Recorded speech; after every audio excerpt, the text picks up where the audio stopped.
Hey everybody, welcome back to I Know a Guy. If you're new here, my name's Anthony. I'm a business profit advocate. Here we interview entrepreneurs, business owners, professionals, and people just doing cool things. For example, today we're talking with Alastair McDermott.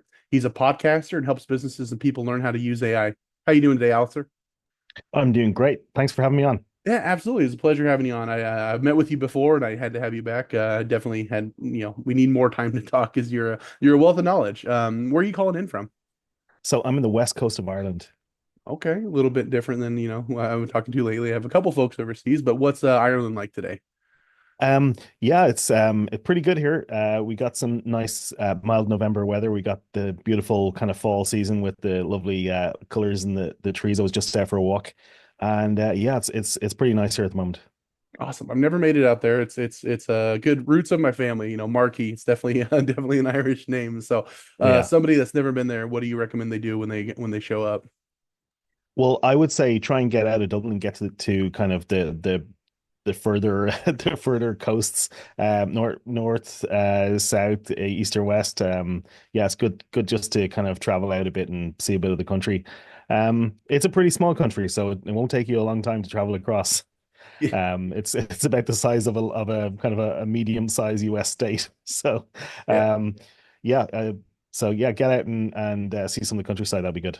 I got you. What are your some of your hobbies out there? Um, well, for hobbies, one of the things I've taken up recently is I took up boxing about 3 years ago, just to keep fit. And I really found that I enjoy that, and I kind of wish I had started when I was younger, but I hadn't realized I would enjoy it so much.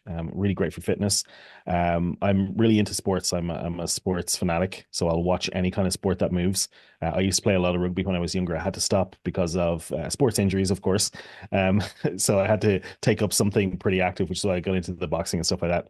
And then I read a lot, so I read probably far too much science fiction, fantasy books, and yeah, that's kind of me. And I've been self-employed for 18 years now, so that takes up a lot of my time as well. Yeah, when it comes to the sci-fi fantasy reading, you and me both. I just have a library that I just kind of burn through. But anyway, so what can you tell us about what you do? You're helping businesses, learn AI, and you're doing a podcast. What's all that look like? Yeah. So, well, I'll give you a quick recap on where I came from, and that will explain where I am. Uh, a few years ago, when I was in college, a few years ago, 20 years ago, I did software engineering. I left college, got a software job in corporate for 7 or 8 years, and then I started my own business. The only thing I had that was really resaleable was web design and website skills. So I got into website design, and I did that for a long time. My business was called Website Doctor. And then I'm kind of in that world of web design and online marketing. And so I'm big into creating authority and becoming known as recognized authority in your field. So I have a podcast that has 175 episodes called The Recognized Authority. And I was working on that, and the whole AI thing started to blow up just under 2 years ago. And I was talking to a friend of mine, and I said, "Look, I think this AI stuff is going to be really, really big, and I think people need to concentrate on it more." And he said, "Well, why don't you do something on that?" So I put my podcast on hiatus, and I said, "Okay, I'm going to focus on the AI stuff right now because I have that background of technology and running a business as well, so I can kind of see both angles of that." And so I started teaching people how to use the thing. And of course, I needed to learn because nobody really knows how to use it. So we had to go and learn how to use it. And I've been teaching people how to use all of this cool technology that's come downstream and put it in, implement it in their business. And yeah, I really love doing that. So it's teaching people who don't know how to use it, complete beginners, and helping people to build tools in their business that actually help them save time and things like that. So, and I told you already, by the way, if I start to monologue, please do interrupt me. You Yeah. have my full permission because I'll happily talk about this stuff all day. No, that's the last thing I want to do. Like I said, your wealth of knowledge. Last thing I want to do is get in the way of that.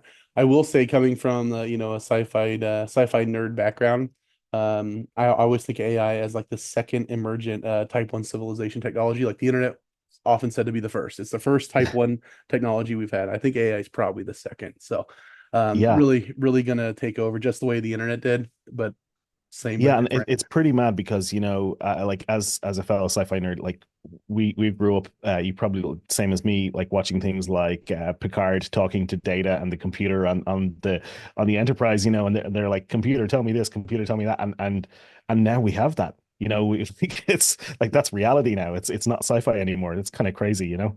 Yeah, and it's just accelerating. So, Yeah. we need people trying to keep up with that. But anyway, so I guess what's your favorite thing about what you're doing? Because it is such a new area and it is going to grow so fast. I guess if you had to pick one thing that you love about what you're doing the most, what is that?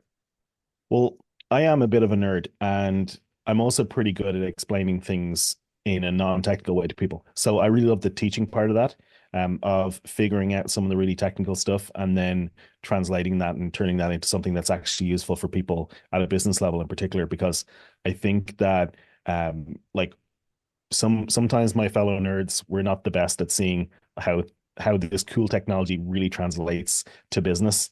And I certainly know that the younger me who was in college doing software development, you know, was didn't really care about the business value of stuff like this. And I know that sometimes it can be hard to translate that because we get distracted by the nice shiny new toys, and we don't think about, okay, well, like why does this even matter in the real world? And so I think that's where I'm at now, is helping people to see the value of these things. Um, you know, they see something and it's just been released by OpenAI and they go, oh, like, I don't even know how does that impact on me? And I say, well, you could use this, you know, in your supply chain, or you could use this, you know, that problem that you have that's keeping you up at night.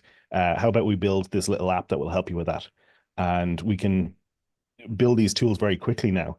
And yeah, it's just actually helping people. So I like that part of it. Okay.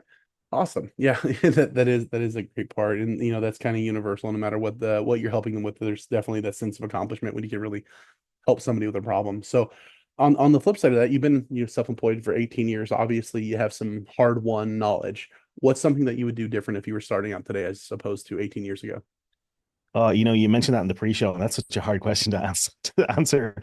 Um, I think that I would probably, if I could go back and advise myself, then I would give myself very specific advice about, you know, picking a niche and sticking to it, and starting to like get really deep, right? Rather than try and go broad, go really deep on one topic.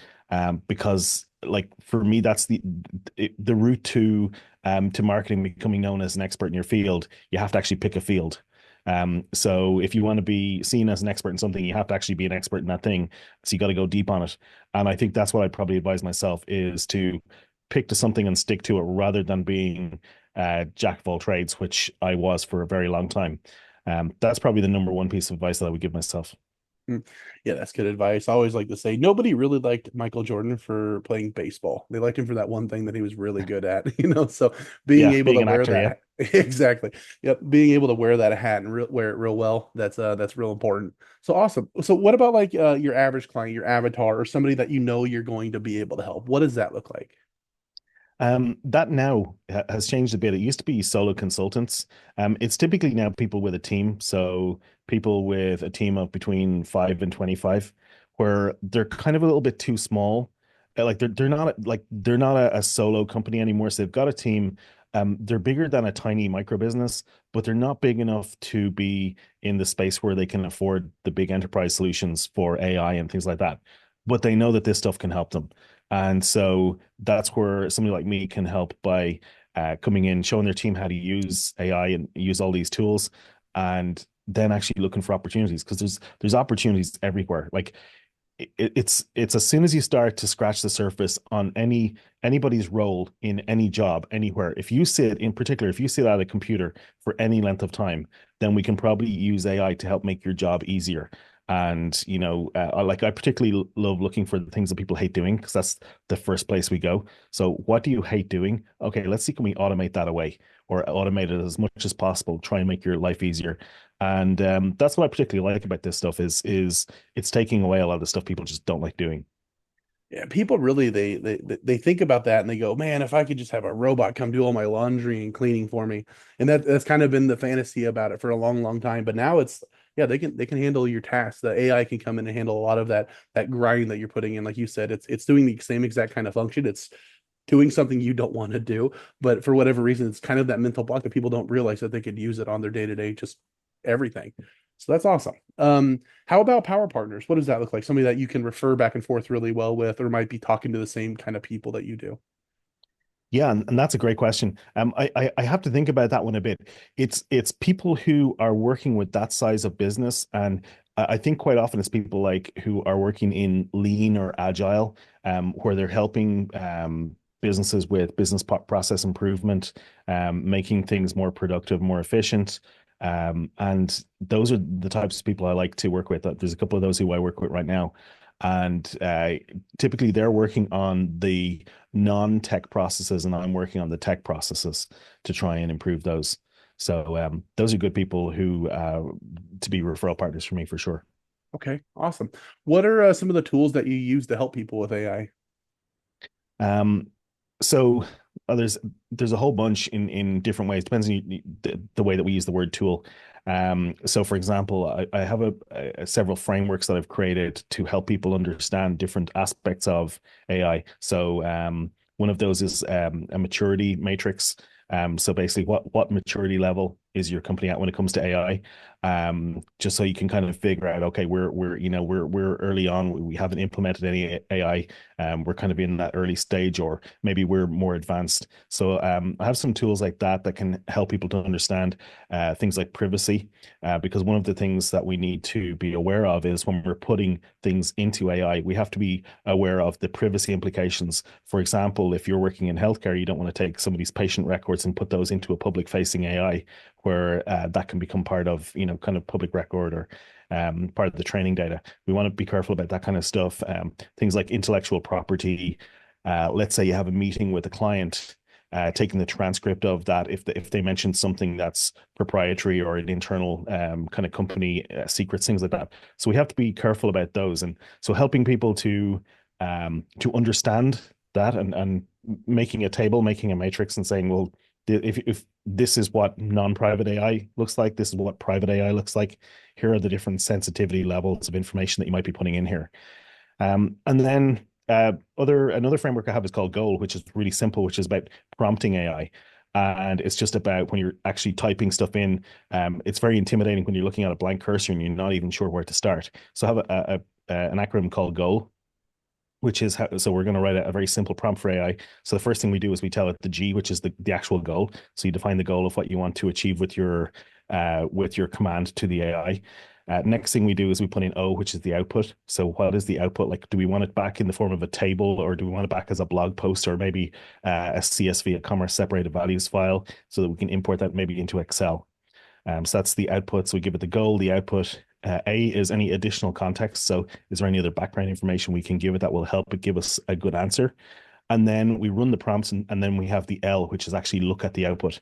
And this is one of the most important things, I think, when using AI, is it can make mistakes. It even says down at the bottom of, if you look at any of the AI systems, it says ChatGPT can make mistakes. We have to look at the output and review it for clarity and accuracy, and make sure it's complete, because sometimes it's wrong. So that's a simple kind of way to get started. If you're not sure where to get started with talking to AI, you can just start talking to it. But that's a nice little kind of framework to use. Very simple, and I have that documented in a book called An Absolute Beginner's Guide to Using AI, which is on my website. I tend to like to write books, short, snappy books, like 45, 60-minute read. And so I've just released this to help people get started with using AI, because I think that it's intimidating for a lot of people. Yeah, and it definitely is. Anything that's new, people they're going to take one of two approaches. One that's it's too much, I can't really figure it out. What I'm doing already works, or it's a fad, it's going to burn out. And when people did that with the internet, where they at now? So it's one of Yeah. those Now, things. like what I'll say about it being a fad is Google just invested in buying 5 nuclear power stations. Like, do you really think this is a fad?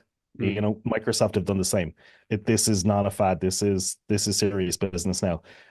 It's going to be a big deal. It's going to have all sorts of positive and negative implications for us as a society. Business, employment, education, everything. So yeah, we just need to be aware. This is something that's going to impact on every aspect of our life. And that's why I think it's important to educate people about it, get them using these tools, and start to understand, okay, this is what can happen. Yeah, and it's going to be such, like you said, such a shakeup. I know when I was going to school, and this is going to kind of date me a little bit. We had like a typing class. You'd go in, they have a thing, and you'd have to learn to type because they know this is going to be important in the future. So there's probably going to be things like that in schools here in the near future. How to use AI to do X, Y, Z, Yeah. which is exactly kind of the role you're filling now. That's going to get bigger and bigger. So that's awesome. Is there anything that I failed to mention that you really wanted to add? I don't think so, but if anybody wants to reach out to me, feel free. I'm happy to get in a call and answer questions or try and help you with AI in any way I can. I've got loads of resources. Go check out my website. It's at aipowered.biz. Is that the best way that people get a hold of you, or do you prefer them also following you on other socials? Or Yeah, I'm pretty active on LinkedIn, pretty much primarily. I don't really like any of the other social networks anymore, so I'm pretty much only on LinkedIn. So yeah, go find me on there if you're interested in chatting. And I'll connect with anybody, chat with anybody. I love talking about this stuff. perfect. If anybody would like to get in touch with Alistair, absolutely do it. Like I said, he has a wealth of knowledge. He knows it's kind of mind-boggling. I'm very new into the AI world, and every time I talk to him, I learn a little bit more. So I absolutely recommend you have that conversation. If you are a little shy and you don't want to reach out directly, just ask me. I'm more than happy to be the guy, make that introduction for you. So other than that, if anybody out there would like to be interviewed, let me know. You can get a hold of me. I'll share my link tree in the bio along with all of Alistair's links. My socials are all there and my scheduling calendar's there as well. So feel free to grab a time. Happy to have a conversation with you. But other than that, Alistair, I really appreciate you taking the time talking with us today. I can't wait till we talk, more in the future. But other than that, everybody, let's all get out there and meet some people. All right. Thanks for having me on. It's been Yeah, great. my pleasure.